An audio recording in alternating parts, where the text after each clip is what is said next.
Bem-vindo ao Gazeta Agora, está começando o seu jornal que une todas as notícias, sejam elas política ou então da Copa do Mundo, a partir de agora. Acuado, Lula recorre ao STF após novas derrotas no Congresso. Polícia Federal rejeita a nova delação de Porcaro e pede fim de cela especial. Dino diz que Bet sugam energia material do povo. Eduardo defende Júlia Zanata como vice de Flávio. Estas e outras notícias no Gazeta Agora.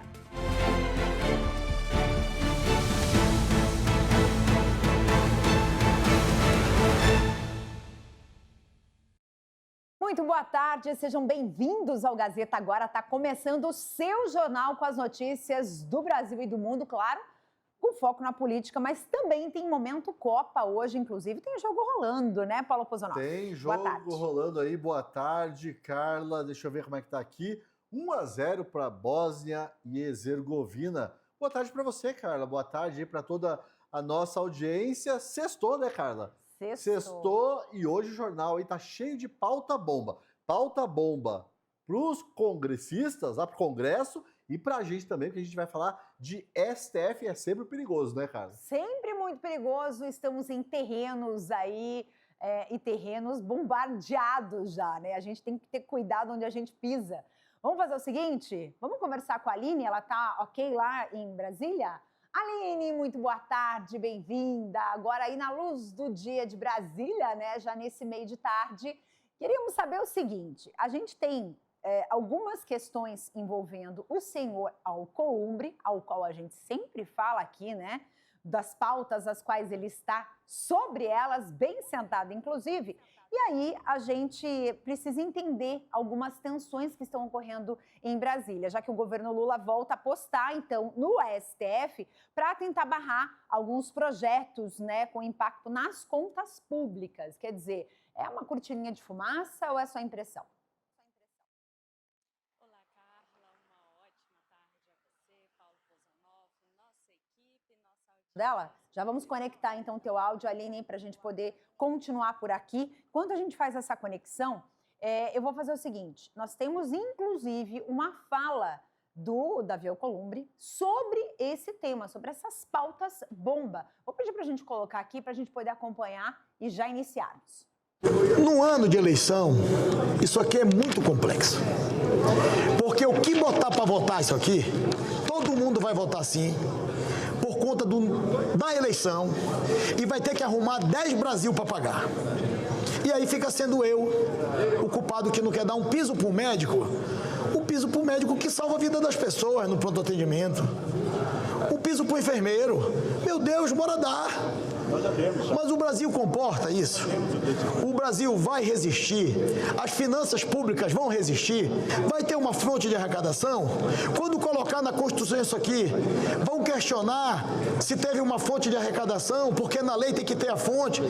É muita coisa, é muita polêmica, é muito problema. E como muitos dos problemas, hoje eu estou sendo responsável por quase todos, eu vou continuar com a minha tese do que a gente fazer o certo, com a cabeça tranquila, é melhor do que fazer as coisas. Ou eu vou botar todos esses daqui na pauta, todas as PEC, todos os pisos e todas as solicitações, ou eu não vou botar nenhum. Viu só? Ou eu voto tudo, ou eu não voto nada. E aí? Bom, Carlos, o Alcolumbre que a gente viu aí tá nervoso, né? Tá bastante nervoso nesse embate dele com o Lula, com o poder executivo, como a Aline também trouxe aqui no Gazeta Agora de ontem, o Alcolumbre não está muito disposto até a votar essas pautas bombas, pautas que vão causar e podem causar um rombo, né, nas contas públicas brasileiras, que as contas públicas não são das melhores. Mas aí até pergunto aí a você, se manifeste pelo chat, comente, né? Converse com a gente aqui pelo chat do programa. Eu comentei ontem que eu não sabia se o Alcolumbre fazia isso por um interesse genuíno, né? Por uma responsabilidade sincera aí com as contas públicas, ou se ele fazia isso só para mostrar quem é que manda de fato no Brasil, Carla. E aí, nesse imbróglio todo das pautas bombas, teve até, veja só, ministro do STF se manifestando. A gente tem o print aí do Gilmar Mendes, Danilo? No começo da semana, né, o Gilmar Mendes se manifestou. Você quer ler aí, Carla, por favor? Vamos lá? Preparados para essa super manifestação? Deve ter doído o dedo de tanto digitar. O Congresso Nacional não pode criar despesas a serem suportadas por estados e municípios sem indicar a fonte de custeio. A regra está expressa na Constituição desde a EC 128/2022. A legislação federal não pode impor despesas, incluindo despesas de pessoal e seus encargos, sem previsão de fontes orçamentárias e financeiras. E quando envolver entes subnacionais, transferência dos recursos necessários. No caso do piso nacional da enfermagem, o STF suspendeu a eficácia da lei justamente pela ausência de fonte de custeio e condicionou o pagamento do piso pelos entes federativos ao repasse de recursos pela União. São essas mesmas razões que explicam a possibilidade de os estados fixarem pisos salariais regionais. Cuida-se do reconhecimento de que as realidades fáticas e orçamentárias locais são distintas e merecem tratamento diferenciado. Trata-se de decorrência indireta do princípio federativo. Impor ônus financeiro uniforme, sem repasse adequado e sem atenção à realidade local. Esvazia a autonomia dos entes e atinge o pacto federativo. Pior, ao invés de alcançar os objetivos pretendidos, a medida pode produzir efeitos inversos, como desemprego na própria categoria que se buscava proteger e precarização dos serviços públicos prestados à população. Bom, vamos lá, né? Você tá vendo aí por esse tweet longo e chato, né? E como escreve mal esse povo. Mas você está vendo aí, pessoal, a tabelinha STF Alcolumbre. E a gente já viu isso antes. A gente viu isso há pouco tempo lá na rejeição do Jorge Messias no Senado. Havia ali uma tabelinha, ali uma combinação, alguma coisa no ar, né? Lembrando aí com esse tweet que a Constituição proíbe a manifestação política de ministros do STF, mas é tal coisa, né? Quem é que se importa, quem é que respeita a Constituição hoje em dia? E por quê que a Constituição proíbe o Gilmar Mendes de se manifestar nessas questões, como ele acabou de fazer aí nesse tweet? Porque, enfim, imagine se no futuro próximo ele tiver que tomar alguma decisão em relação a essas pautas bombas aí, se elas forem aprovadas ou não pelo Congresso Nacional. Então, assim, ele já está manifestando, ele já está julgando antes de o assunto ir ao STF. Por isso que a Constituição proíbe. Não é nada muito complicado, não é nem birra do Constituinte.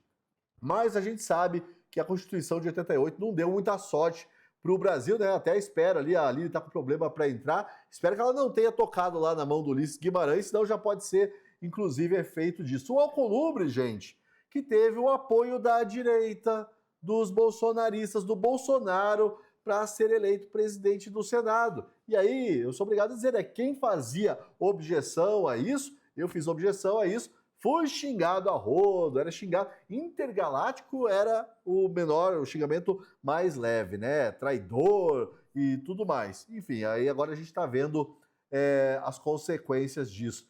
E aí, Carla, ainda sobre esse assunto das pautas bombas, né? Muita gente me pergunta se, de repente, o Lula está sendo encurralado pelo Congresso nesse finalzinho de mandato. Isso aí, gente, é o Congresso que está pensando só na eleição já, nos interesses imediatos dos parlamentares.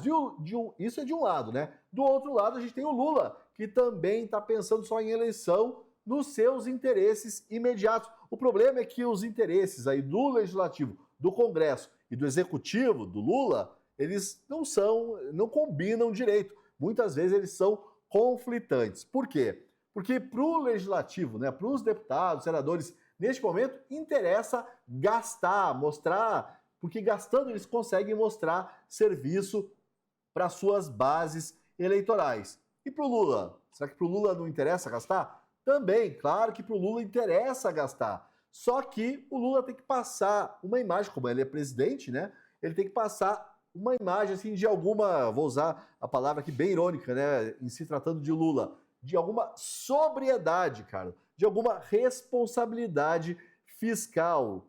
E, enfim, cara, tem gente que pode achar isso tudo muito divertido. Afinal de contas, é uma briga ali entre o Alcolumbre e o Lula e também entre a Câmara, né? Alguns deputados e o Lula. O problema, gente, é que no meio dessa briga tem o Brasil. Tem o Brasil. E também tem essa nota que a gente acabou de ler, aliás, uma nota não, é um post, né, que ele fez lá no X, que diz o seguinte, a última frase, ela tem muito a ver com o que a gente vem discutindo há meses aqui. Pior, vírgula, ao invés de alcançar os objetivos pretendidos, a medida pode produzir efeitos inversos, como o desemprego na própria categoria que se buscava proteger e a precarização dos serviços públicos prestados à população. Vocês estão entendendo que essa frase cabe inclusive para o fim da escala 6x1? Ao qual você tenta proteger o trabalhador e você vai ter o efeito inverso, como o próprio ministro colocou aqui, do desemprego, por exemplo? Então, é só mais uma para a gente citar. Vamos seguindo por aqui, porque claro, o governo federal sempre vai liderando os noticiários. E liberou servidores. Você gostou dessa notícia? Tenho certeza que você gostou. O governo federal liberou servidores públicos para saírem mais cedo em dias de jogos da Copa. Isso mesmo. Presta atenção. Nos Jogos do Brasil, alto lá, não são todos. O jornalista aqui da Gazeta, o Luciano Haro, ele fez aqui uma explicação muito boa para a gente poder entender como isso vai funcionar na prática. Olha que maravilha. Uma portaria publicada nesta quarta-feira pelo governo federal autoriza servidores a saírem mais cedo em dias de Jogos do Brasil na Copa do Mundo. A medida vale para funcionários públicos, estagiários e trabalhadores terceirizados, tanto da administração direta quanto de autarquias e fundações federais. A regra permite que os agentes públicos se ausentem do trabalho até 3 horas antes do início das partidas, o que significa dizer que em jogos que comecem às 2 da tarde, por exemplo, eles deixem as repartições já a partir das 11 horas da manhã. No caso do jogo ocorrer às 4 da tarde, o fim do expediente poderá acontecer à 1 da tarde.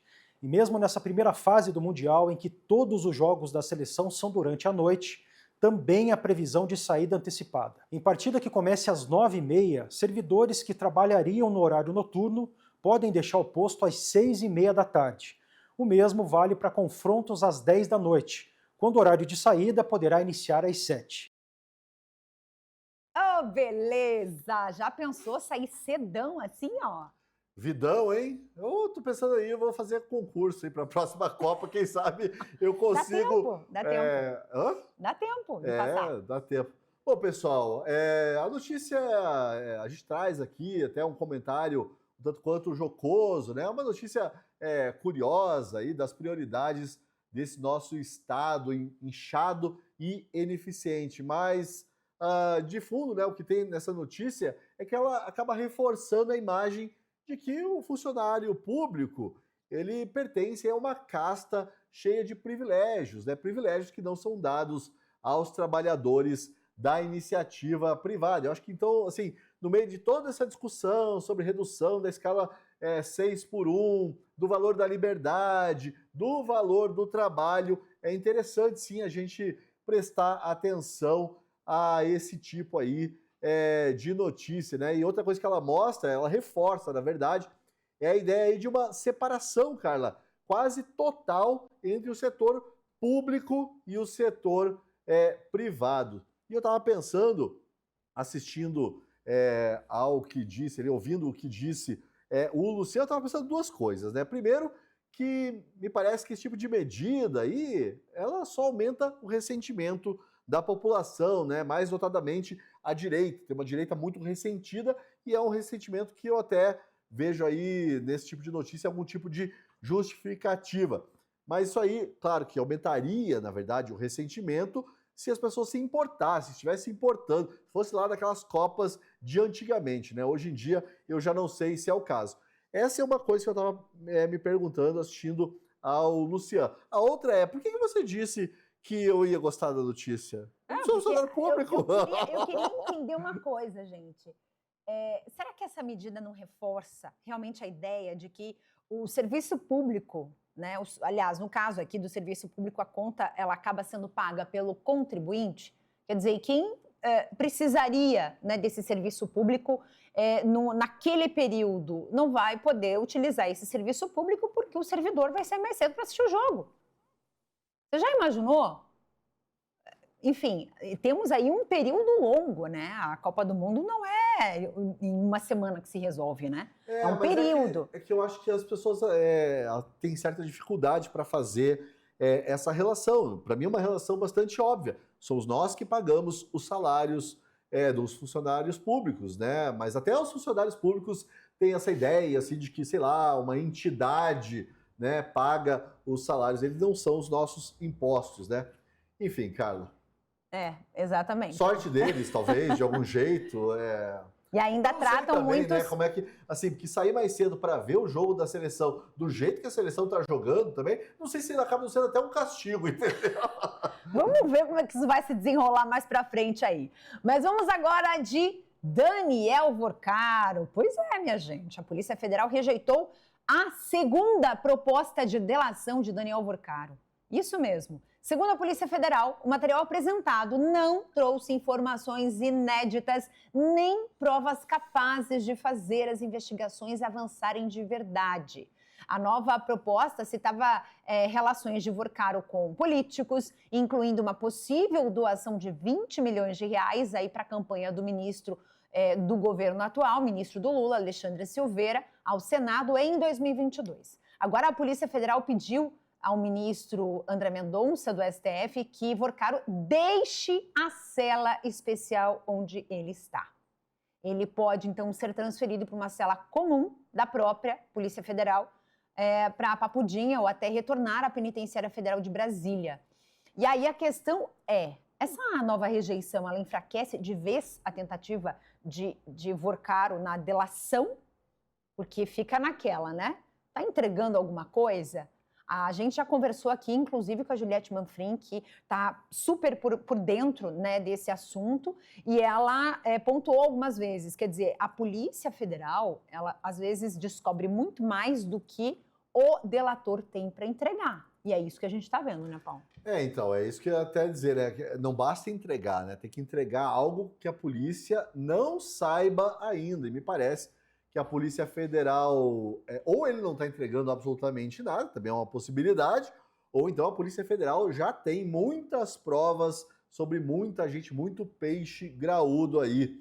E a gente já tinha, né, Carla, adiantado isso, que a PF aí, numa parceria ou conluio, sei lá, com a PGR, já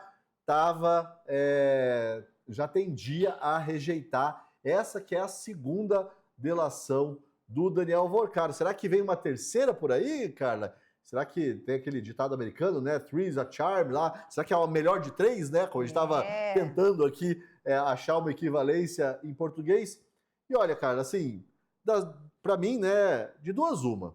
Ou o Vorcaro não entendeu a situação em que ele se encontra.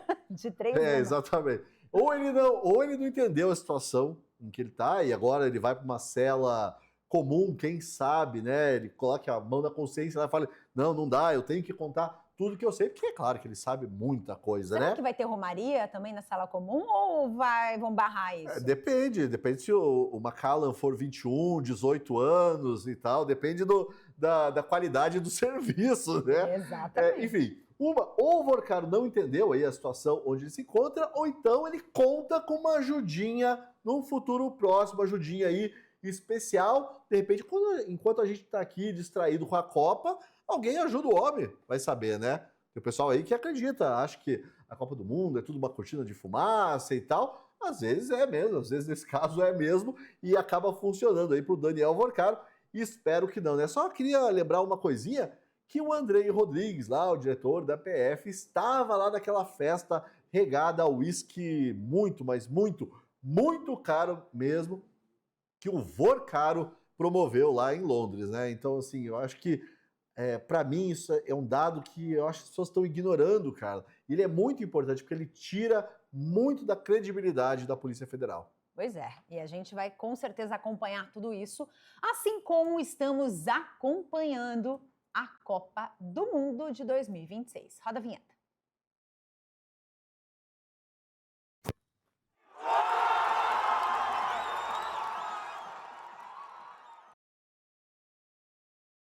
Segundo dia, os jogos estão a toda prova, viu, gente? Inclusive os jogos de abertura aí do Canadá, no Canadá, aliás, e nos Estados Unidos. A gente vai ver aí quais são os jogos agora de hoje. Vamos dar uma olhadinha aqui? A gente separou para vocês essa tela com o Canadá e a Bósnia, que é o jogo que está acontecendo neste momento. Acredito que o primeiro tempo já tenha ido. Já deve estar, Isso, ó, talvez, tá, no segundo, é aqui isso? está marcando 49 minutos, 1-0 para a Bósnia, gol do, olha, eu vou falar o nome dele, Jovo Lukic. Deve ser a pronúncia completamente diferente, né? Mas enfim. Jovo, Lukic, pronto. Aí, e temos depois, na sequência, às 22 horas, gente, esse aqui é horário Brasil, tá? Então, a gente tem esse fuso aí entre Estados Unidos, Canadá também, México, com o Brasil. Então, esse horário aqui é Brasil. 22 horas, Estados Unidos e Paraguai. Para quem que você vai torcer nesse jogo?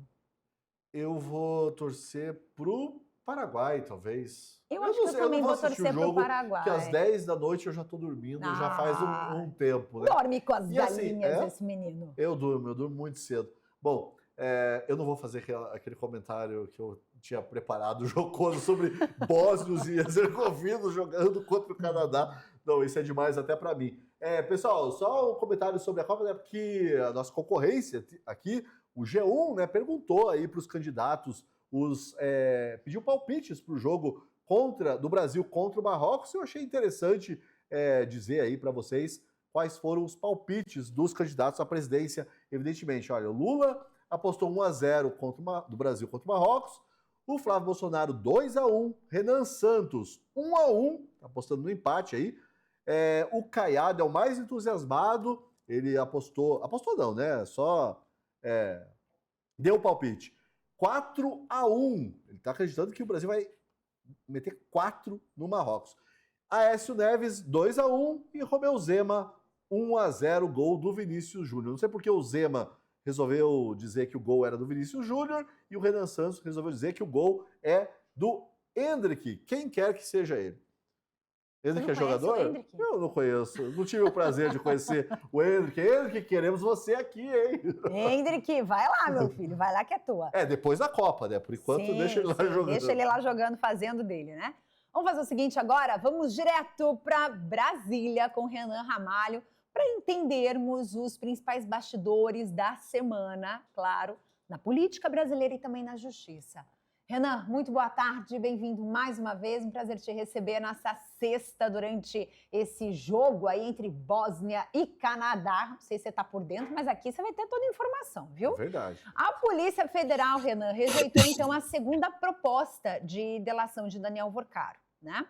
Qual que é o caminho agora? O Paulo está apostando num melhor de 3 aí, talvez venha uma terceira oportunidade. E daí, o bafômetro vai ou não vai dessa vez?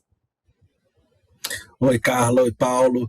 Olha, o Paulo, aparentemente, a gente tem poucas informações oficiais sobre isso, mas o que se diz aqui em Brasília é que a PF não fechou as portas em definitivo. Está disposta, portanto, a uma terceira tentativa. Porém, aparentemente, também as chances vão se reduzindo, porque o Daniel Vorcaro parece que está jogando, né? Está trabalhando numa negociação bastante complicada e calculando cada movimento e, segundo a gente sabe, está aparentemente poupando algumas pessoas e protegendo, né, algumas pessoas e talvez, esse é o maior risco, pode estar sendo pressionado a atacar outras pessoas de maneira viciada, ou seja, de maneira forçada. Isso é um problema, porque se isso for verificado lá na frente, seja proteger algumas pessoas, seja acusar injustamente outras, obviamente que isso traz um risco enorme de nulidade. E é por isso que muita gente dentro da polícia e dentro da justiça também tem defendido uma rejeição, porque isso cria uma fragilidade para todo o processo investigativo. Lembrando, se a investigação correr de maneira normal, de maneira comum, né, sem uma colaboração premiada, esse risco se diminui, porque, afinal, é a própria polícia e o Ministério Público, eventualmente, que está cavando as informações, que está, a partir de autorizações judiciais, examinando as provas que foram coletadas nas buscas e apreensões, nos documentos, eventualmente no depoimento de testemunhas, na perícia dos materiais contábeis, quebras de sigilo, exames também do conteúdo do celular, do e-mail, enfim, é um caminho, obviamente, mais difícil, onde os investigadores têm que tatear e desvendar o que são, o que significam, né, o contexto e o significado efetivo de mensagens que muitas vezes são cifradas ou não se esclarece muito bem, não tem um significado evidente ali, prima facie, ou seja, nessa primeira vista, e obviamente que a colaboração ajudaria a esclarecer isso tudo e a contar. O problema é a manipulação disso. O que a gente está vendo nessa colaboração, nessa negociação de colaboração, é um risco muito grande de manipular. Ou seja, para proteger alguns e acusar, ainda que injustamente, outros. Por quê? Porque aparentemente tem muita gente envolvida, ou seja, tem gente, inclusive de vários lados da política, gente de esquerda, gente do centro e gente de direita. E um quer jogar no colo do outro toda a culpa, ou pelo menos a maior parcela de responsabilidade sobre uma série de crimes, né? Então, isso é um problema muito grande para essa delação, e uma evidência disso a gente soube nas últimas semanas, e que durante essa estadia lá do Daniel Vorcaro na Superintendência da Polícia Federal, uma série de advogados de políticos foram visitá-lo, aparentemente para sondar até que ponto ele quer delatar os seus clientes. Então, isso é muito complicado e abre esse risco não só de manipulação, portanto, vai ser um processo viciado, mas também de anular tudo, inclusive as condenações, as punições que poderão surgir lá na frente. Bom, Renan, eu queria saber de você se o governo Lula, mudando um pouquinho de assunto, se o governo Lula perdeu o controle da pauta aí no Congresso, né, aqui no começo do programa, não sei se você estava assistindo. Boa tarde, né, para você, eu nem dei boa tarde, que mal educado, desculpe. Boa tarde. A gente falou aqui sobre essas pautas bombas, né, e que o Alcolumbre ali está tentando se mostrar, como eu sou responsável e tal. E aí, o que está acontecendo? Olha, eu vejo isso de maneira mais macro. O que acontece? Isso ficou muito claro desde a semana passada e essa semana. Em relação à questão fiscal, né? Quem é do mercado, quem é do ramo da economia, sabe desde o início desse governo que não há responsabilidade fiscal alguma nesse governo. Esse arcabouço fiscal que foi criado pelo Fernando Haddad no lugar do teto de gastos é uma ficção, isso nunca deu certo, ao contrário, ele só serviu para aumentar as despesas do governo, ao vincular a receita à despesa, ou seja, quanto maior a receita, maior a despesa. E o governo fez um esforço gigantesco para aumentar a receita via impostos, né? Subiu impostos e tributos de maneira ampla, e sufocando o contribuinte. E isso não resolveu o problema da despesa, ela só cresceu, a dívida pública está alta, chamou muita atenção nessa semana, né, o Tesouro pagando IPCA mais 8%, ou seja, a curva de juros lá na frente continua muito alta e não há perspectiva, de acordo com os analistas financeiros, de que esse juro vai cair no curto prazo, ou seja, pode terminar o ano em torno de 14%. Esse ano, sendo um ano eleitoral, o que o Lula tem feito? Em vez de demonstrar, né, uma maior responsabilidade, tem feito o contrário, tem liberado créditos subsidiados para os setores que ele considera estratégicos eleitoralmente, tem feito uma série de benesses aí. E o Congresso, que também não tem responsabilidade nenhuma, porque ali vamos dizer, a culpa acaba sendo difusa entre 600 parlamentares, também querem se aproveitar disso no ano eleitoral. Então, se o governo não faz aquilo que é correto do ponto de vista fiscal, e é quem tem a chave do cofre, ou seja, quem opera a liberação ali dia a dia de quanto recurso pode ser liberado, quanto deveria ser bloqueado, contingenciado, de acordo com a arrecadação que vai se concretizando ao longo do ano, ou seja, o governo, que é o administrador-chefe, soltou as rédeas. O Congresso, muito menos, vai ter alguma responsabilidade, sobretudo em ano eleitoral. Então, assim, se o governo Lula está fazendo tudo para ser reeleito, cada deputado, cada senador, em suas respectivas bases eleitorais, também vai querer gastar o máximo possível, porque sabe que, por mais que ele possa, eventualmente, economizar, isso não vai adiantar nada para o resultado fiscal do país, porque o governo já soltou as rédeas. Então, não é de se esperar que o Congresso venha fazer esse papel. Em relação ao Davi Alcolumbre e essas tentativas de vai ou não vai, será que vai aprovar a pauta-bomba? Será que a Câmara vai segurar ou vai ser o Senado?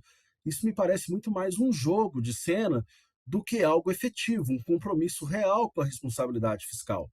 Porque, afinal de contas, tem esse contexto eleitoral e outras questões estão envolvidas. Então, no caso do Davi Alcolumbre, soube-se agora que eles podem estar fortemente implicado num escândalo, né? No caso Master, a revista Veja soltou essa reportagem dizendo que foram 30 milhões, pelo menos, que ele teria recebido do Daniel Vorcaro.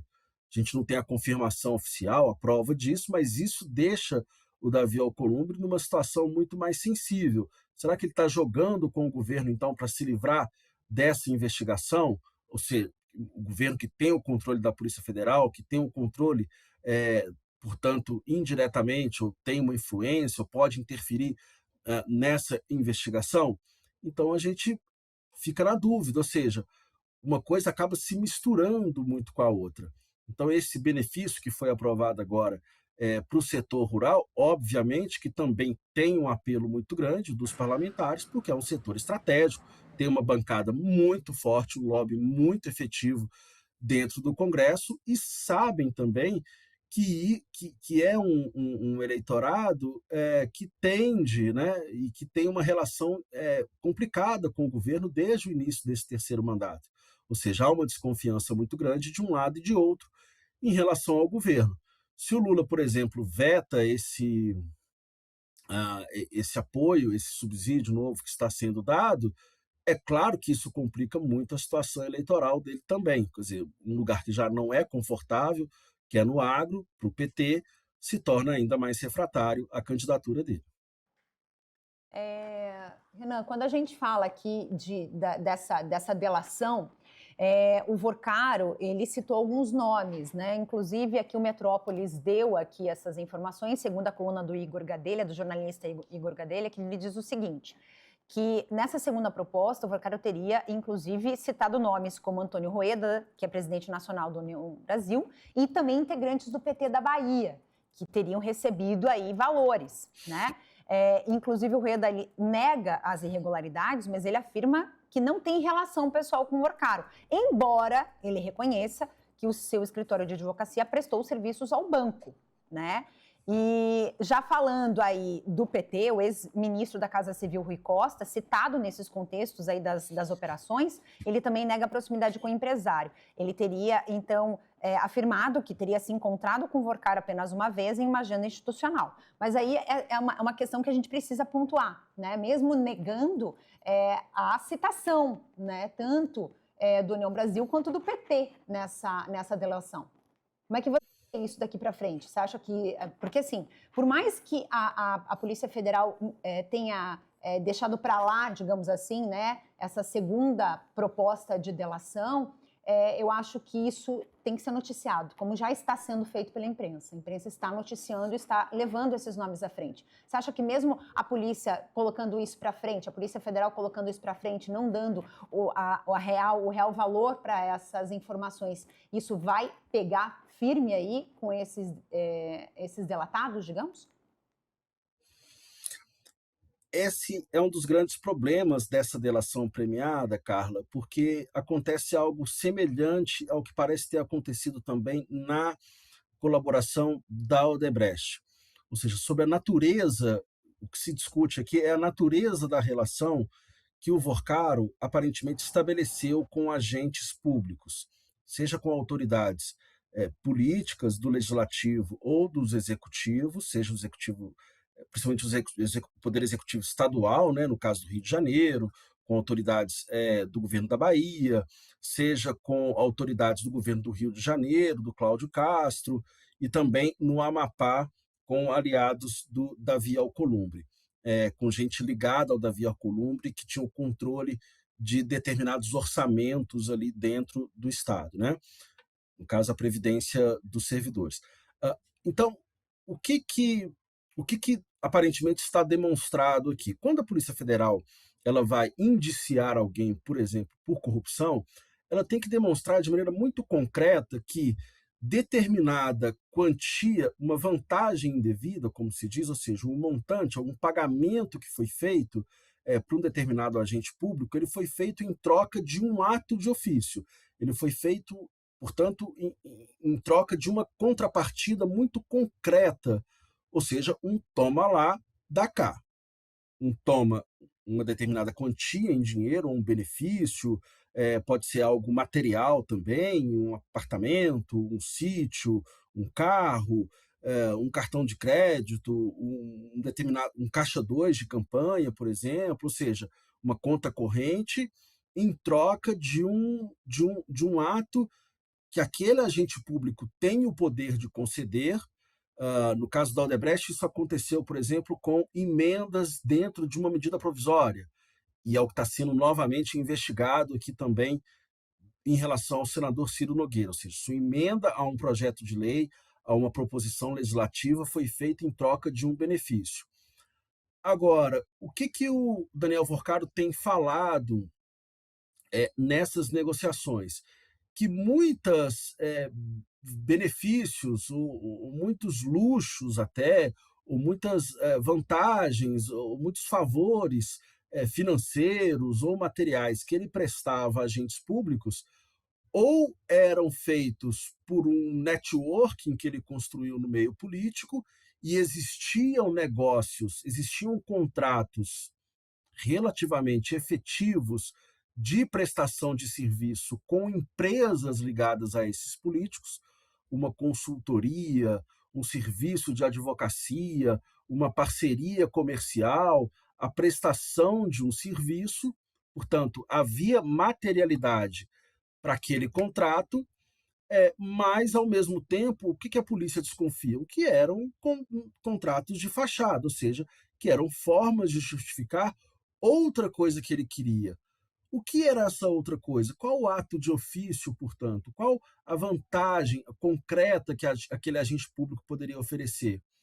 Aparentemente, ele estava adquirindo alguma influência sobre aquele agente público para o futuro, ou seja, quando ele precisasse de algum favor, quando ele precisasse de alguma parceria ou de alguma pressão, algum lobby junto ao executivo ou ao Congresso, ele poderia contar com aquele agente público para beneficiá-lo em alguma negociação futura.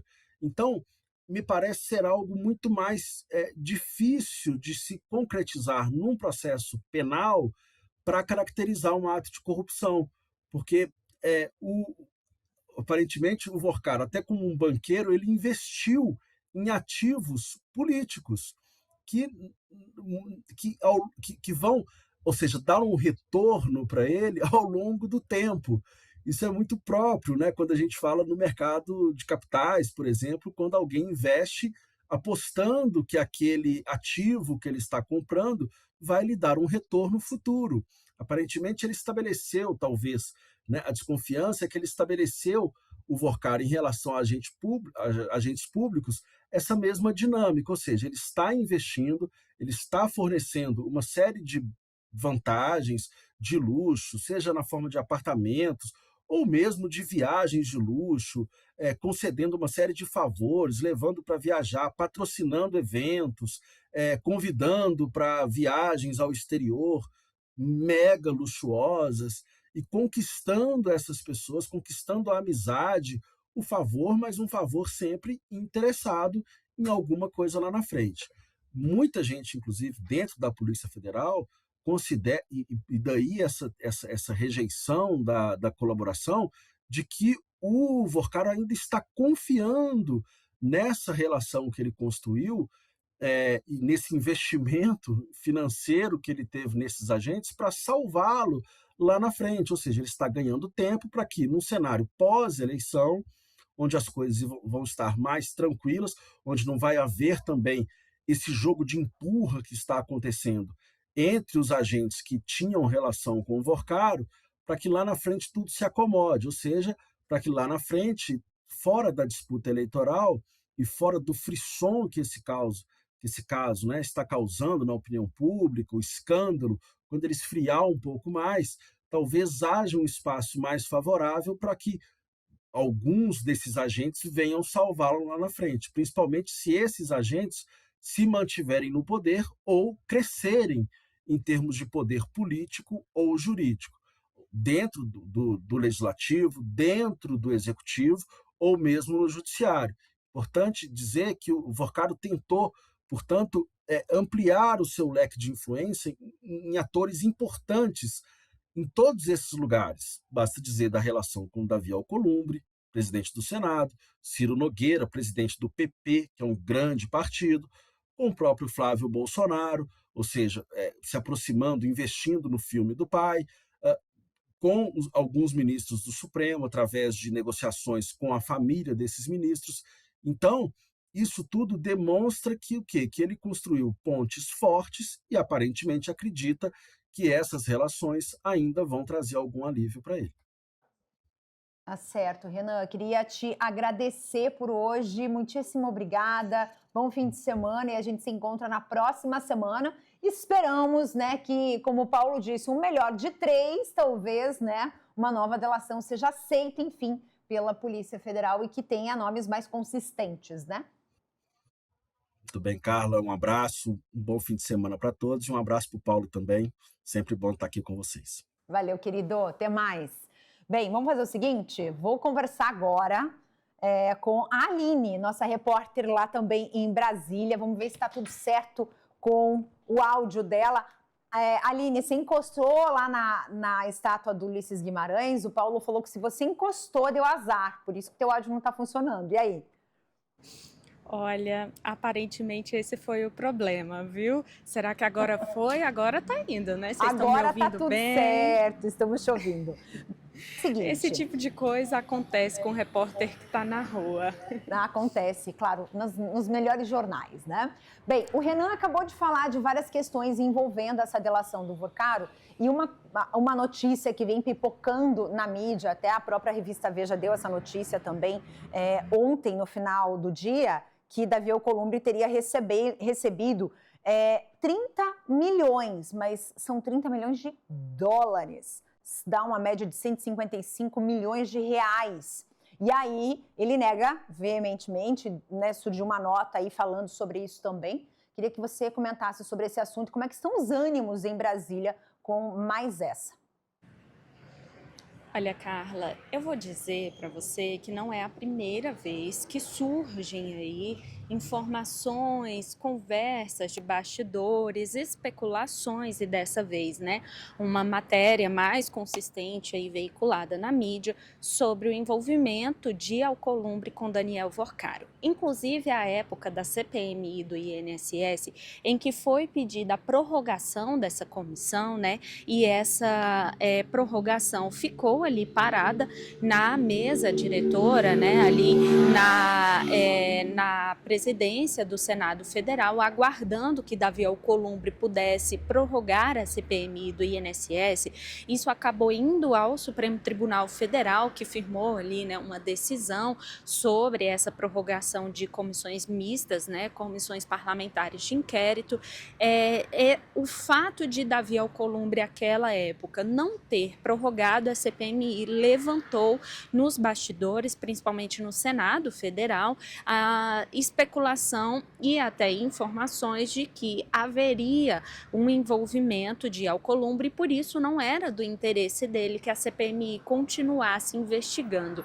Isso porque na reta final a CPMI, né, deixou até um pouco, não de lado, mas adentrou também nessa questão do Banco Master, dos empréstimos consignados que eram firmados ali entre, né, beneficiários aposentados e pensionistas do INSS com o Banco Master sem a devida autorização desses beneficiários. E os parlamentares que compunham essa comissão acabaram utilizando ali o ambiente, né, do colegiado como um palanque mesmo para falar sobre a CPMI do INSS. O mesmo ocorreu na CPI do crime organizado, que também pediu prorrogação e não obteve aí essa resposta positiva de Alcolumbre sobre uma prorrogação da CPI do crime organizado.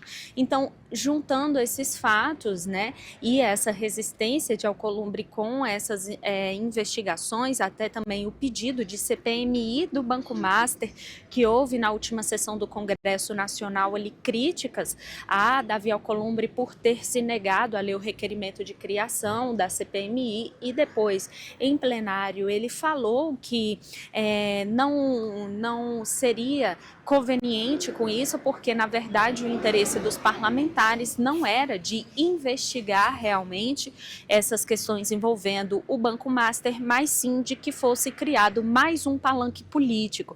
E ele até reclamou ali dessas críticas, disse que elogio ele não recebia, né, por ter feito ali, convocado a sessão do Congresso para tratar de um assunto que era relevante aos municípios, mas críticas ele estava recebendo aos montes. Então fez um discurso ali no plenário sobre isso, mas no final das contas, né, ele não leu o requerimento de criação dessa CPMI do Banco Master. Então, nos bastidores já vinham assim circulando essas conversas de que Davi Alcolumbre não quer que o Congresso Nacional entre nessas investigações porque ele teria, abre aspas, rabo preso, fecha aspas.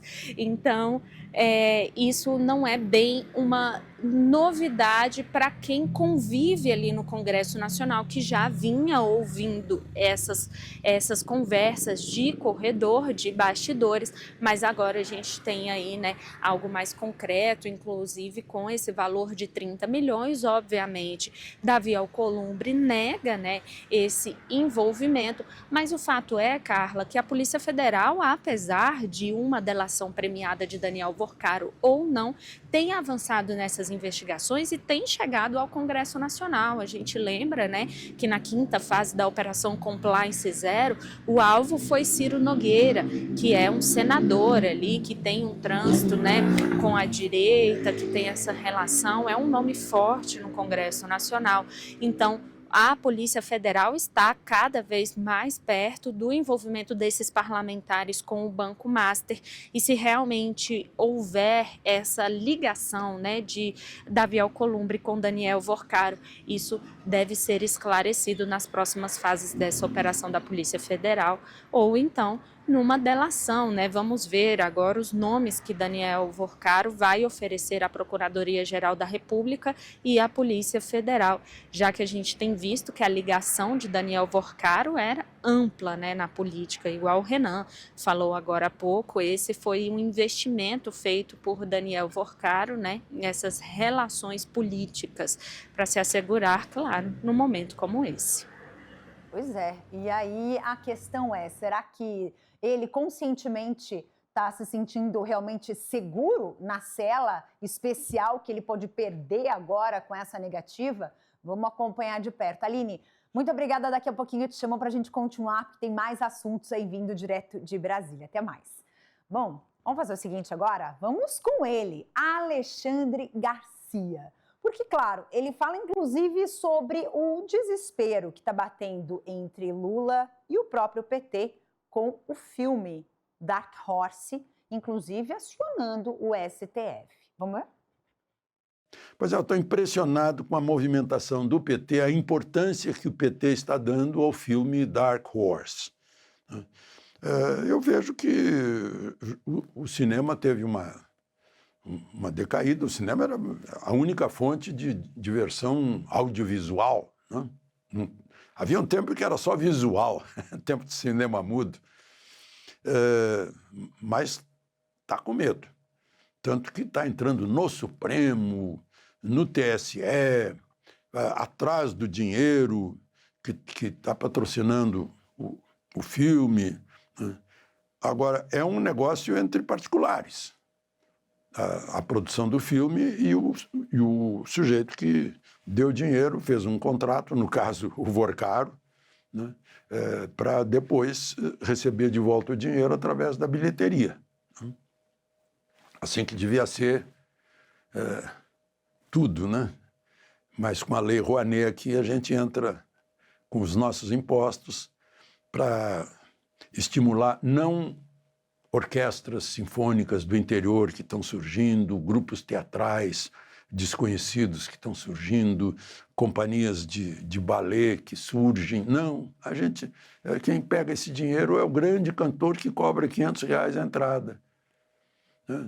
São pessoas famosas que não precisam disso, são celebridades que por si só se vendem, não precisam da Lei Rouanet. Mas, enfim, aproveitei a oportunidade para levantar essa questão, que sai tudo do nosso imposto. É incrível, né? Mas eles estão contestando até a vinda ao Brasil do ator principal, do diretor, se a situação migratória dele estava legal. Meu Deus, né? É um desespero. Embora as pesquisas estejam mostrando aí Lula à frente de Flávio de novo, depois que saiu a mensagem de Flávio, né, que estava num celular de Vorcaro, pedindo para ele pagar o que estava devendo, né? Compromisso dele, contrato que havia feito, que Flávio deveria ter divulgado no dia seguinte, né?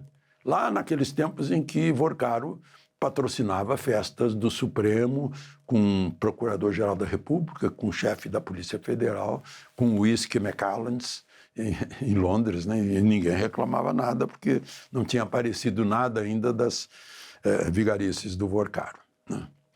Bom, agora a gente está esperando uma praticamente decidida delação premiada do ex-presidente do Banco de Brasília, que fez aquele movimento para comprar o Master, né? E ganhou imóveis caríssimos de presente, né? Não sei se foi algum triplex em Guarujá também, mas, enfim, ganhou coisas importantes. E aí, provavelmente, virão novos nomes, né? Como apareceu um nome aí do ministro de Minas e Energia, agora, né? 20 milhões para a candidatura dele ao Senado em 2022, né? E o Vorcaro não era nenhum ser que estava sob investigação, né? Então, não há exatamente recorreu a um banco para financiá-lo, né? E a mesma coisa com Flávio, né? A única coisa estranha é que Lula chamou esse mesmo ministro para aquela reunião com o Vorcaro, promovida pelo Guido Mantega no Palácio do Planalto, em que ele chamou também o Galípolo, que já estava indicado presidente do Banco Central, para discutir alguma coisa lá, né? Para dar uma ajuda para o Vorcaro não quebrar. Mas, enfim. E falar em não quebrar, esperança para os agricultores, principalmente os gaúchos, que estavam devendo aí 90 bilhões impagáveis. Agora o Senado aprovou, vai para a Câmara, essa securitização, ou seja, novos prazos, com garantia de juro de 3,5% até 7,5% ao ano, 3 anos de carência, 3 anos não precisa pagar nada, depois tem 10 anos para pagar as dívidas, e vem dos recursos dos royalties nossos, do pré-sal, de um fundo que foi criado. De Brasília, Alexandre Garcia. Sempre uma honra para a gente ouvi-lo, né? Não só ele, mas todos os nossos comentaristas aqui na Gazeta do Povo. E não esquece que estamos com uma promo excepcional, um valor assim irrisório, para que você faça essa experimentação e nunca mais largue as mãos da Gazeta do Povo. Afinal de contas, é um jornal que tem 107 anos de vida, 107 anos de notícias diárias e 107 anos de credibilidade. Então, fica aqui a nossa dica, R$ 1,90 por mês, viu, gente? Mudou. R$ 4,99 por um ano. Isso, por mês, durante um ano. Ah, mas aí é vantajoso. Claro. Se você for fazer as contas aí do que Dá era... R$60 por ano. Sim. Vale Nada, muito a pena, praticamente. muito a pena mesmo. Para ler minhas colunas também. E olha, não se esqueça, pessoal, faça parte, entre aqui para o nosso clube de membros do canal, ajude a manter aqui o Gazeta Agora, o nosso projeto aqui também no YouTube. Apoie um jornalismo baseado em convicções, cara. Ó, a Carol entrou aqui no clube de membros. Olha, veja só. Carol, faça muito igual a Carol, bem-vinda! então. Bem-vinda, Carol! Carol, flor de menina, bem-vinda. Faz parte, então, da comunidade dos membros da Gazeta do Povo. Como é que funciona? Ele é um pouco diferente da assinatura, mas você tem acesso a muitos docs, muita coisa. Inclusive, tem um grupo de WhatsApp, onde são enviados comentários diretos e exclusivos para esse clube de membros, tá? Nós temos os trechos que nós fazemos os nossos cortes do jornal. Claro que primeiro chega no clube de membros. Outra, comentários exclusivos que você não vai ver nas redes sociais, que você não vai ver aqui nos jornais, mas lá no clube de membros é enviado também. Então a gente faz um mastigado e envia lá para todo mundo do clube de membros, né, Paulo? Vale muito a pena. E, Carol, faça propaganda também, né? Fale aí para as pessoas. Sei que você vai usar muito o nosso clube de membros. E fale aí para as pessoas do chat que vale muito a pena mesmo. Mas, ó, pessoal, entre para o clube de membros aqui do YouTube, mas não se esqueça também de assinar a Gazeta do Povo, que tem um conteúdo, assim, totalmente excelente, Carla. Então, recapitulando, coloca de novo aqui. Olha lá, 85% de desconto para você, um ano, R$ 4,99 por um ano inteiro, gente. Dá em menos de 60, você falou, né? Dá um pouquinho menos de R$60. Então, vale muito a pena. Vamos fazer o seguinte, Alexandre Garcia falou sobre o filme Dark Horse. Temos um breaking news aqui para vocês. O TSE negou um pedido para suspender a exibição do filme Dark Horse durante o período eleitoral. A obra, inspirada na trajetória política de Jair Bolsonaro, virou alvo aí dos aliados do governo de Lula, que alegam que o filme poderia beneficiar a pré-candidatura de Flávio Bolsonaro à presidência. O pedido foi apresentado pelo deputado petista Rogério Correia e pelo advogado Marco Aurélio de Carvalho, ligado ao grupo Prerrogativas. Mas o presidente do TSE, o ministro Cássio Nunes Marques, negou veementemente esse segmento da ação. E ele entendeu que os autores não tinham legitimidade, né, para pedir a interdição do filme. Paulo, nesse caso, o PT tem medo do impacto do filme? Porque, veja bem, o carnaval não faz... Eu não vou esquecer desse carnaval, mas nunca, tá? De tudo que a gente vivenciou no carnaval, descarado, né, que a gente viu, uma escola de samba fazendo uma homenagem literalmente descarada a um presidente e colocando a família tradicional numa lata, não esqueçam disso. Quer dizer, então, esse caso não teve 2 pesos e 2 medidas. Bom, Carla, vamos esclarecer, né? PT e censura, você sabe, tem tudo a ver. A Carla já mencionou aí esse episódio do carnaval, que podia ser interpretado, sim, como uma campanha antecipada, né? Podia, de alguma forma, influenciar aí. Apesar assim, carnaval em fevereiro, tanta coisa acontece em ano eleitoral, né? Mas só esclarecendo aí essa notícia, o ministro Nunes Marques, ele negou seguimento à ação porque ele considerou que o deputado petista lá, o Rogério Correia, não tem legitimidade para pedir a proibição, a censura a esse filme Dark Horse. Ele não entrou no mérito da questão, ele não decidiu que o filme não beneficia de alguma forma aí uma candidatura do Flávio Bolsonaro, que por enquanto, é bom esclarecer, ainda é pré-candidato. Então, assim, vamos deixar isso bem claro que o ministro não entrou nesse mérito aí. E aí tem outras coisas que eu acho interessantes quando a gente fala desse filme, né? Porque, assim, o filme não é sobre o Flávio Bolsonaro, é sobre o Jair Bolsonaro. Então, assim, se de repente o TSE tiver que se debruçar sobre esse assunto novamente, eles vão ter que decidir aí se o sobrenome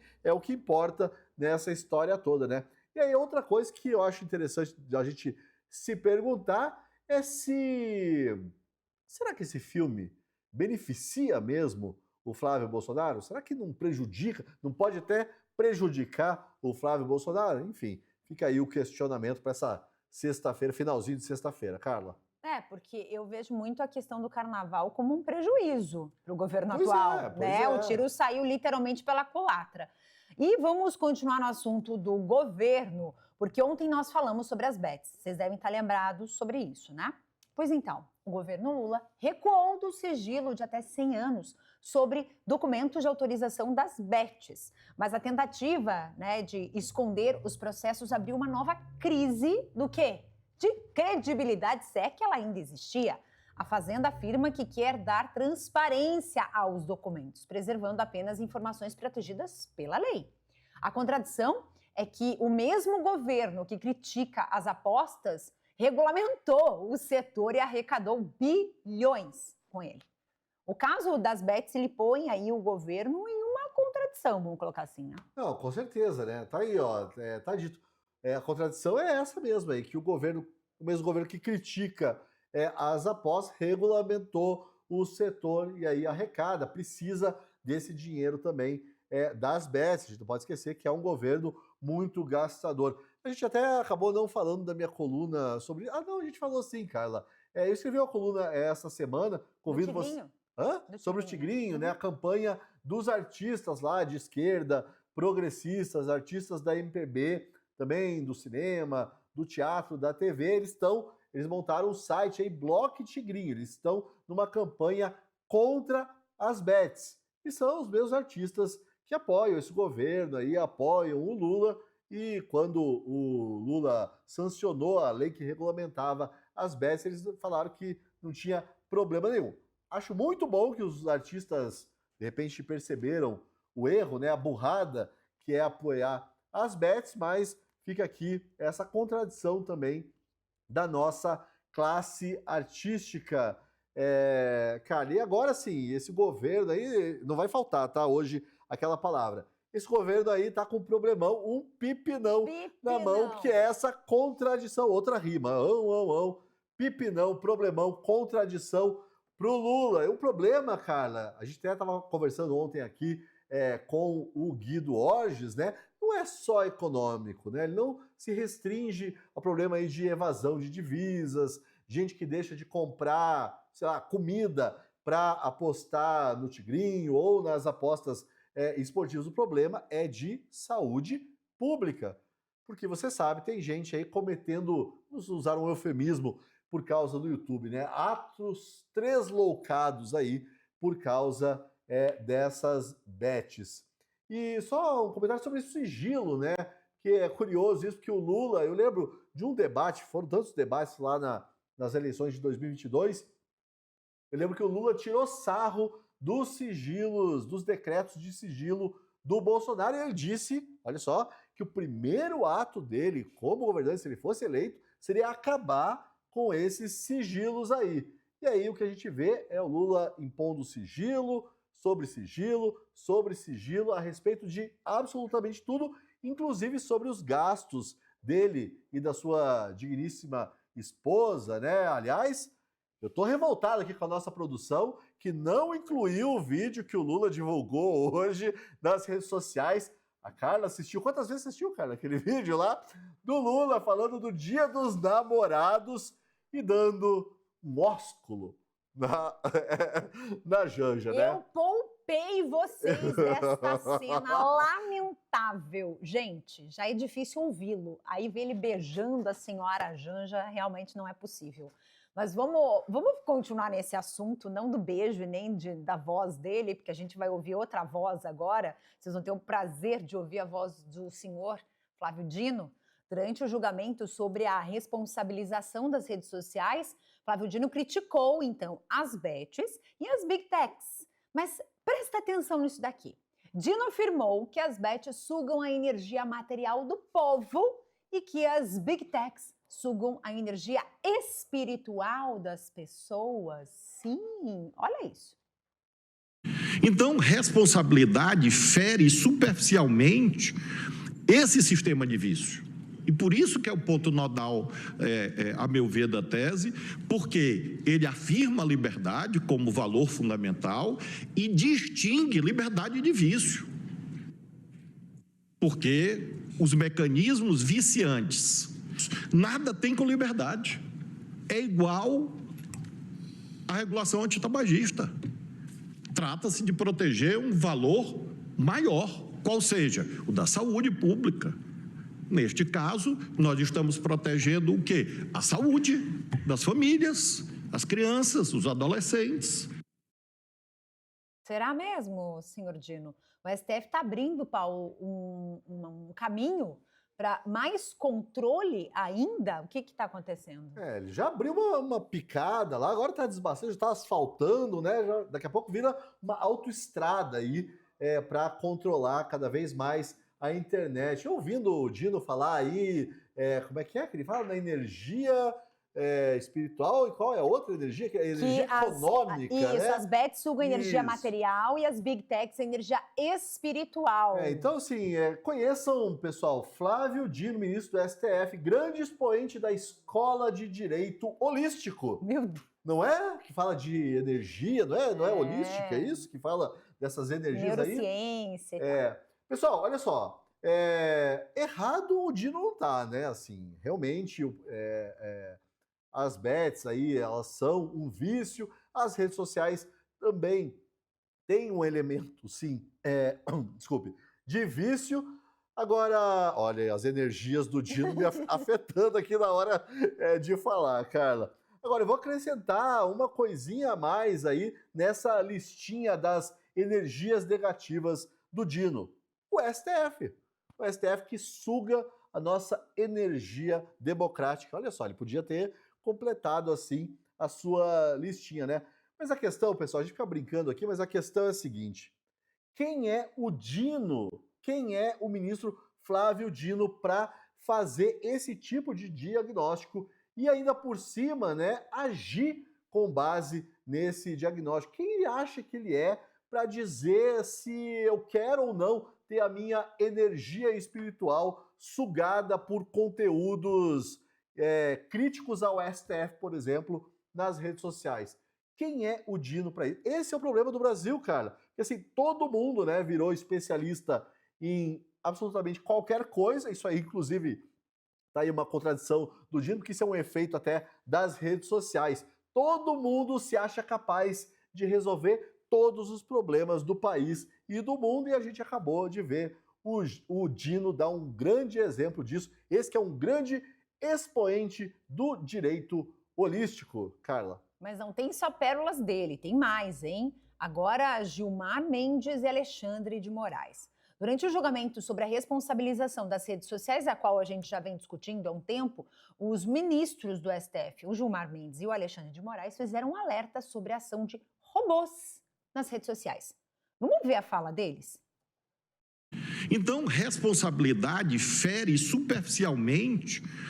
Mas quando eu vejo alguns influencers com 800 milhões de pessoas ou coisas do tipo, e para mim são famosos quem? São 800 milhões de pessoas repartido em 500 milhões de robôs, 300 milhões de robozinhos. Então, e aí a gente se sente, né, se achando desinformado, né, diante. Poxa, mas eu nunca vi fotografia dessa pessoa, mas ela tem 800 milhões de seguidores, ou coisa do tipo. É um novo mundo, né? Robôs deveriam ser totalmente afastados. A necessidade, e é o projeto de lei que foi, inclusive, de autoria do senador Rodrigo Pacheco, aprovado já há 3 anos, na verdade há 4 anos, aprovado no Senado e na Câmara, que exige para as pessoas perfil ou participar o CPF. Olha, a Constituição veda o anonimato. E como Vossa Excelência bem disse, robô não tem liberdade de manifestação. Vai ser alguma coisa deturpada. Se a pessoa precisa se esconder atrás de um robô, se covardemente precisa se utilizar de um robô para agredir alguém, ou para ofender, ou para praticar um crime, não tem que ter o acesso. E aí a pergunta que não quer calar, senhor Paulo Pozonoff, o senhor está sendo atacado por robôs? Não, assim, eu estava rindo aqui, vendo esse vídeo, porque, assim, é muita burrice, é muita ignorância. Assim, eles não têm a menor ideia do que eles estão falando. Agora, antes de eu fazer o meu comentário, eu quero perguntar aqui para nossa audiência, Carla, o que eles preferem? Por favor, se manifestem aí também pelo chat. Você prefere ver o quê? O Lula beijando a Janja ou ver essa conversa aí entre o Alexandre de Moraes e o Gilmar Mendes? O que você prefere, Carla? Fecha os olhos, né? Não tem opção, mas a minha opção é fechar os olhos. Então tá, mas pessoal, digam aí o que vocês preferem. Eu preferia ver o Lula beijando a Janja por uma questão assim, eu acho que seria mais divertido.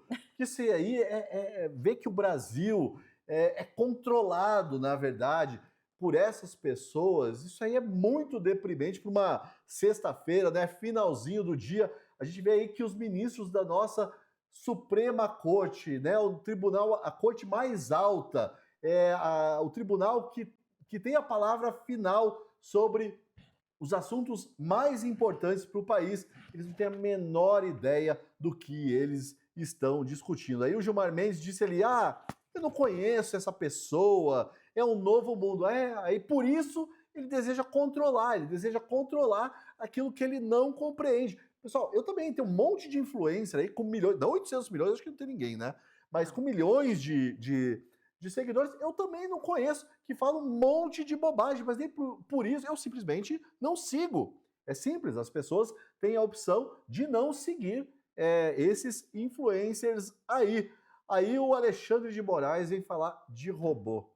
Assim, será que o Alexandre de Moraes realmente acha que ele é capaz de controlar a atuação de robôs na internet? Não que eu seja a favor do uso de robôs nas redes sociais, mas assim, é algo que não está no controle do STF. Será que o Alexandre de Moraes já ouviu falar daquelas fazendas de robôs que existem lá na China? Você já viu essas imagens? São salas enormes, assim, com vários computadores e tal. É tudo robô ali que se manifesta nas redes sociais. E outra coisa, essa ignorância aqui, sabe, ele fala de uma pessoa se escondendo atrás de um robô. Então, assim, parece que ele tá confundindo robô com pseudônimo. É de uma ignorância. Eu não acredito que um sujeito como esse é ministro do STF no Brasil de 2026. Que decadência, tá louco, cara? Que decadência. E uma questão que a gente precisa levantar é a seguinte, eles realmente acreditam que eles são criticados nas redes sociais por robôs? Será que na mente deles eles são amados pelo povo brasileiro? Que não é possível, não pode ter outra explicação. Não, na cabeça eles devem deles pensar, exatamente o povo isso. nos ama e os robôs nos atacam. É uma pessoa escondida por favor. Atrás de, sei lá, 50 milhões de robôs criticando o STF. Na cabeça dele, eu tenho certeza de que é isso mesmo. Ministros, nos poupem. Se poupem e poupem a população brasileira disso. Vamos seguindo, porque tem mais notícia por aqui. E desta vez é a seguinte. Eduardo Bolsonaro defendeu o nome da deputada Júlia Zanatta como vice de Flávio Bolsonaro na disputa presidencial. Flávio já havia dito que prefere uma pessoa preparada e que, de preferência, seria uma mulher para compor a chapa. Eduardo disse que Zanatta está à altura do cargo e destacou a lealdade e as pautas defendidas aí pela parlamentar. Paulo, eu sei que você tinha se restringido a comentar, mas você vai comentar. a Júlia, ela seria um nome forte nesse momento para mobilizar a direita, porque ela vem se destacando em várias pautas aí, inclusive, né? A gente, inclusive, mostrou ela falando ontem aqui da questão do homeschooling. Bom, essa é uma pauta bomba para mim, né? A gente sabe que tem uma briga aí na direita e tal, aí o Eduardo Bolsonaro de um lado, aí tem um outro pessoal de outro e tal, e a gente aqui da imprensa, eu que trabalho com opinião, a gente fica tentando não desagradar nenhum dos lados, ou então agradar ambos os lados, e a gente só se ferra. Bom, meu comentário sobre isso é o seguinte, eu não vou responder a sua pergunta assim diretamente, né, Carlos? Boa sorte, né, para o Flávio Bolsonaro aí, se essa estratégia, se ele realmente for aí atrás dessa estratégia. Para mim, Júlia Zadata como vice do Flávio Bolsonaro é uma demonstração de que o Flávio Bolsonaro prefere até jogar para a bolha, né, falar para os convertidos, fazer um aceno às pessoas que já decidiram que vão votar no Flávio Bolsonaro e não vão mudar de ideia, independentemente de quem seja o vice. Se ele quer fazer isso, ótimo, é direito dele, ele que é o candidato, não sou eu.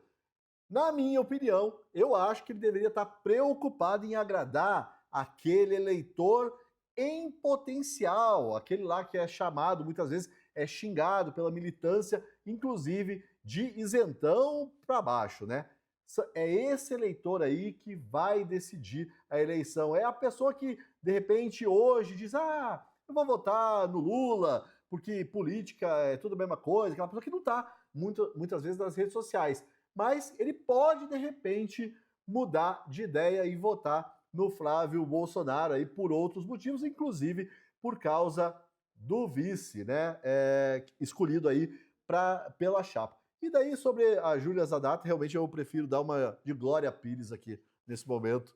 Prefiro não comentar. Ok, muito bem. Mas a sua coluna você vai comentar. Vamos falar dela agora?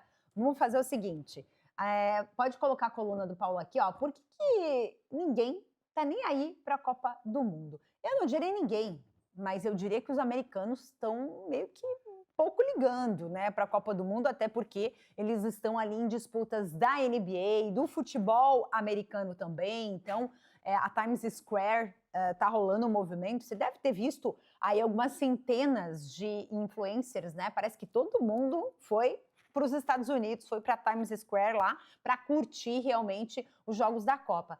E aí mostra aquela movimentação, aquela loucura, mas, gente, parece que 90% dessa movimentação é por conta dos jogos da NBA e também do futebol americano, e não dos jogos da Copa. Bom, Carla, nessa coluna aí, óbvio que assim, ninguém tá nem aí, é uma generalização, é um exagero. Até comecei a coluna dizendo isso, né? Porque tem gente que tá um pouquinho aí, às vezes, outro, tem um pessoal aqui mesmo que tá um montão aí, né? O pessoal tava vibrando ali com o gol da Bósnia contra o Canadá. O que eu digo nessa coluna é bem simples, assim, eu defendo o direito, o seu direito, o meu direito, o direito de quem quiser se divertir um pouco, né? Se dar esse direito também de se divertir um pouco nessas semanas aí de Copa, esquecer um pouquinho a política, os escândalos, as crises. Não estou falando durante o dia inteiro, mas durante as horas ali dos jogos, né? Tentar se envolver nessa competição que, enfim, é divertido ali, é bastante emocionante. Mas, cara, eu tenho uma má notícia, bem, para mim, eu acho, não para você. A má notícia é que, assim, eu acho que o pessoal não gostou muito desse meu argumento, não.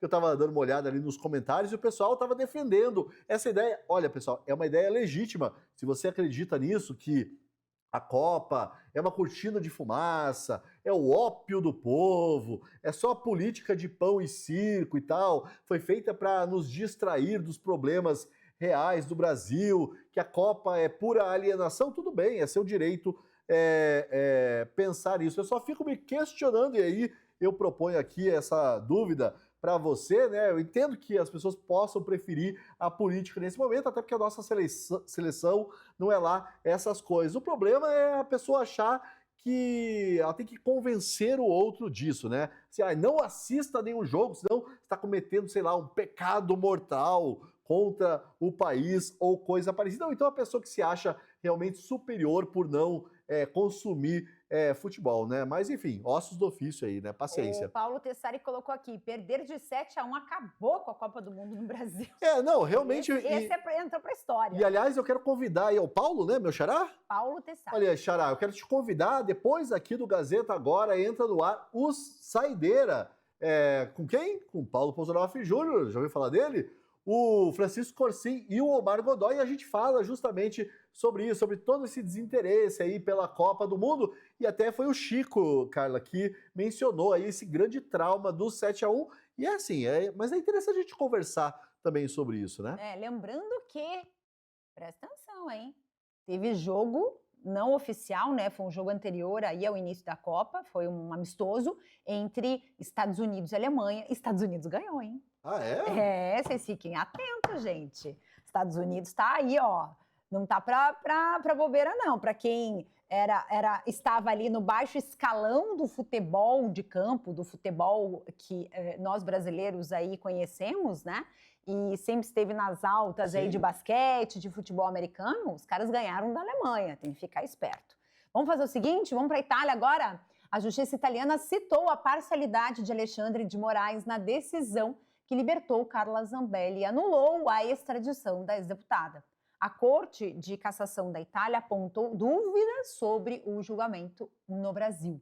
Zambelli havia sido condenada no Brasil e passou meses presa em Roma antes de ser autorizada a voltar para casa. Paulo, essa decisão da justiça italiana aumenta o desgaste internacional aí de Moraes e também do STF? Cara, eu acho que o Moraes e o STF não estão nem aí para isso. Por que eu digo isso? Porque o ministro Fachin, Edson Fachin, defendeu o Moraes. É isso mesmo, pessoal. O Fachin defendeu o Moraes. O Fachin defendeu o Moraes. Vamos abrir aspas aqui para o que disse o ministro Edson Fachin. O processo e seus atos transcorreram em estrita observância à Constituição da República, ao devido processo legal, ao contraditório, à ampla defesa e aos compromissos internacionais assumidos pelo Estado brasileiro. Veja só que defesa veemente que o Fachin faz do Moraes. Péssima notícia para quem apostava ali num racha no STF. Parece que eles estão mais unidos do que nunca, Carla. Exato. Vamos voltar para Brasília agora? Vamos conversar com a nossa repórter, a Aline, para a gente entender aí esses últimos momentos, né, para o fim de semana. Aline, a gente falou tanto da escala 6x1, né, que a gente percebeu o seguinte nesse período, né, que você entra com a gente aqui, que Brasília literalmente vive a escala 1x6. Trabalha um dia e folga 6. Olha que beleza. Essa semana você teve um movimento aí, foi o quê? Terça? Aliás, quarta? O áudio está fechado? Vou pedir para a Aline abrir o áudio aqui enquanto isso. Enquanto isso, Carla, deixa eu só informar aqui que o Canadá acaba de empatar o jogo. Sayo Larry, estou chutando aqui a pronúncia do nome dele, tá? 1-1.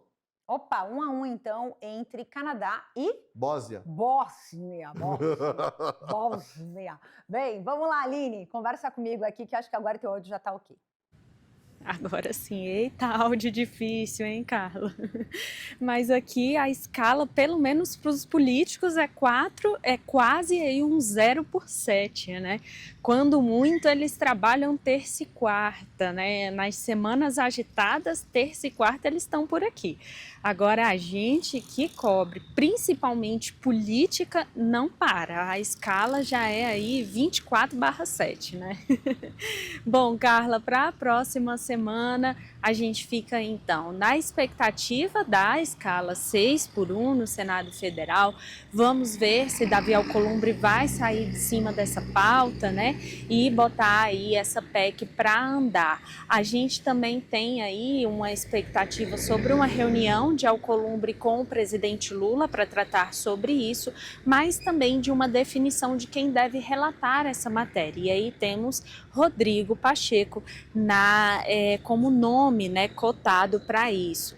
Na Câmara dos Deputados, a gente tem o projeto de lei, que como eu já expliquei aqui, desde ontem, né, esse projeto de lei já está trancando a pauta de votação da Câmara. E essa semana tem alguns projetos importantes aí para serem votados na Câmara dos Deputados, né? O projeto de lei da misoginia, o grupo de trabalho na terça-feira realiza sua última reunião, o grupo de trabalho que foi criado, né, para debater sobre esse assunto da misoginia, que é aí discurso de ódio contra mulheres. A intenção do projeto, que foi aprovado no Senado e veio de lá para a Câmara dos Deputados, é equiparar a misoginia ao racismo, né, como crime. Então, esse grupo de trabalho foi criado para debater esse projeto, que já foi aprovado no Senado, como eu falei, e aí na terça-feira, então, é a última reunião desse grupo de trabalho. E eu conversei essa semana com Tabata Amaral, que é a deputada presidente desse grupo de trabalho, e ela disse que há um acordo com Davi Alcolumbre, ou com Hugo Mota, perdão, para que no mesmo dia seja votado em plenário. Mas para que isso ocorra, a pauta do plenário precisa ser destravada, e aí só existem duas possibilidades para isso ocorrer. Ou o Palácio do Planalto retira a urgência do projeto de lei sobre a escala 6x1, ou então o plenário vota esse projeto e aí vai estar liberado para votar outros projetos de lei. A gente também tem as pautas bomba, né, que são aí esses projetos que prevêem, né, como a gente já falou desde o início do jornal, prevê um aumento de despesa para a União, estados e municípios, sem indicar de onde vai sair o dinheiro para custear tudo isso. E essas pautas bomba aí são a principal preocupação nesse momento, né, do Palácio do Planalto. Inclusive, Dario Durigan, o ministro da Fazenda, tem falado sobre isso, Gilmar Mendes publicou sobre isso, né, e a intenção também do governo de ir ao STF até a CGU, né, a Corregedoria Geral da União, para pedir aí uma revisão desses projetos, caso sejam aprovados também na Câmara dos Deputados. Isso porque há um debate sobre a constitucionalidade de todos esses projetos que prevêem esse aumento de despesas, já que na Constituição diz que é obrigatório que todo projeto que tem um aumento de despesa obrigatória para a União venha acompanhado de um indicativo de onde vai sair o dinheiro para bancar tudo isso.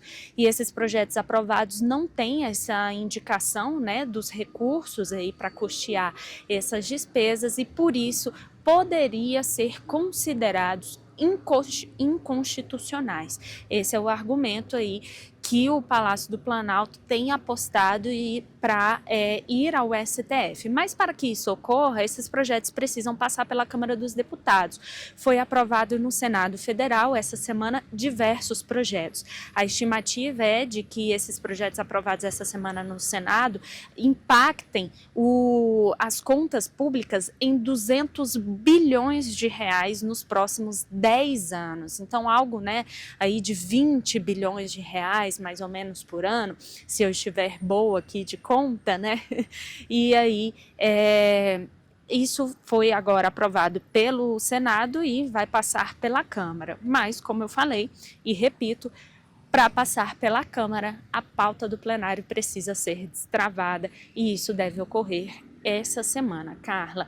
Essa semana também os parlamentares devem dar uma passadinha por aqui, viu? Na próxima semana, né? Já que nessa semana eles não vieram, né, muitos deles ainda influenciado pelo feriado, ali também o começo, né, das festas juninas do São João, ali nas regiões mais de interior e também no nordeste, né, do país, e aí muitos desses parlamentares permaneceram em suas bases. E aí essa semana próxima agora, então esses parlamentares devem dar uma passadinha por aqui e aí a gente deve ter aí alguns dias mais movimentados com tudo isso que eu acabei de falar na agenda e claro que eu vou ficar aqui de olho. Eu vim até aqui, Carla, só para eu finalizar, para uma área mais aberta aqui em Brasília, né? Porque sexta-feira é um dia morto no Congresso Nacional, nos 3 poderes de modo geral, e eu aproveito aí para trabalhar de outros lugares da cidade. E a minha intenção era mostrar para vocês, deixa eu sair aqui da frente, o céu de Brasília, mas o sol já se pôs aqui, estava um pôr do sol lindíssimo aqui, a minha intenção era até mostrar, mas já foi, enfim, tá valendo aqui, né? O céu de Brasília, que é o nosso mar, que muitos dizem.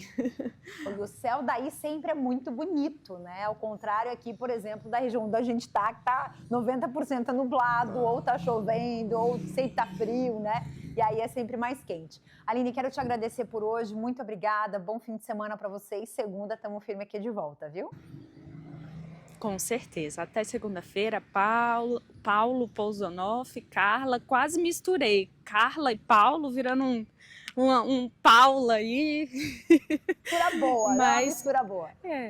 Um Carla e Paulo, nossa equipe, nossa audiência. Até a próxima semana. Até, querida. Um beijo grande para você, viu? Com esse céu lindo. Vamos fazer o seguinte, vamos agora para o resultado da nossa enquete de hoje. A gente sempre coloca enquete no comecinho do jornal para que todo mundo possa, então, participar. Tivemos aqui a pergunta: servidor público sair mais cedo em Jogo do Brasil é desrespeito ao contribuinte, com 33% dos votos, aceitável se compensar, com 32% dos votos, normal em Copa, 21% dos votos e privilégio, 14% dos votos. Só que a Copa faz com as pessoas, deixa as pessoas mais boazinhas, mais tolerantes. Olha só, se a gente somar ali o aceitável, o normal, dá 53%, se não me falha a matemática, né? Então, assim, olha, um dos efeitos benéficos da Copa. Isso me surpreendeu, achei que o pessoal ia ficar mais brabo com os... Para mim, o único benefício é que esse povo aí é tudo funcionário público, né? Então, quase na escala dos políticos, né? Querendo trabalhar um dia na semana e folgar o resto. Vamos agora para o nosso giro, vamos ver o que nós temos aqui. Paulo, quer destacar, por favor?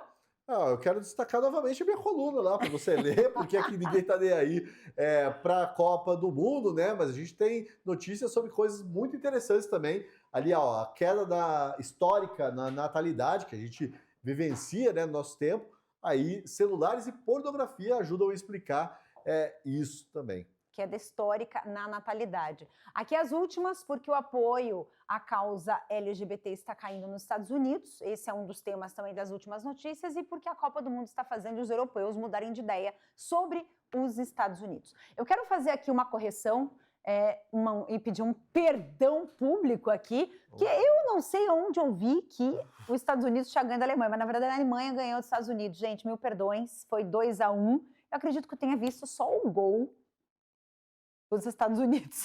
Pode ser, cara. Mas enfim, coisas acontecem, fica tranquilo. O Alexandre de Moraes não vai te processar, não vai te incluir no inquérito das fake news por causa disso. Minha nossa Tenho certeza. Fake news da Copa. Certeza a gente não tem, cara. Não temos certeza de nada. O importante é que a gente segue aqui. Agradecendo a sua audiência, muitíssimo obrigada por essa semana. E conta com a gente aqui com notícias reais da Copa também, tá, gente? Muitíssimo obrigada. Paulo, valeu, querido. Carla, bom fim de semana. Até mais, pessoal. Bom fim de semana. E olha lá, o Brasil, vamos torcer pro Brasil contra o Marrocos, hein? Isso, e vamos ser um pouco mais leve, um pouco mais feliz, dar um pouco mais de risada e feliz Dia dos Namorados para vocês. Claro que vocês não foram obrigados a ver o Lula e a Janja se beijando. Não, a gente vai terminar, por causa desse comentário, a gente vai encerrar. Não, tô brincando, não. Vamos parar com isso. Paramos aqui então. Um beijo e a gente se vê. Tchau.